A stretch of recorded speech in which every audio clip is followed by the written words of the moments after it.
দেখি শোট। চল মামা, নে তোর জন্য।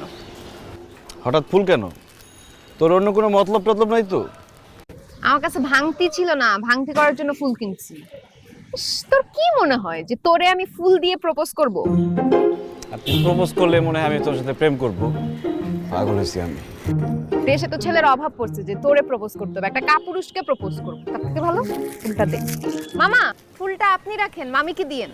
খালা এই ফুলটাতে আমি কি করতাম? আর আমার 10 টাকা ইস্কা ভাড়া বাড়ায় দেন। তোর অবস্থা দেখছিস, রিক্সাওয়ালা মামাও তোর ফুল নিতে চায় না। ভার্সিটিতে আমার পিছনে ছেলেরা লাইন ধরে থাকে, এটা তো তুই জানিসই। ওদের কাউকে আমি পাত্তা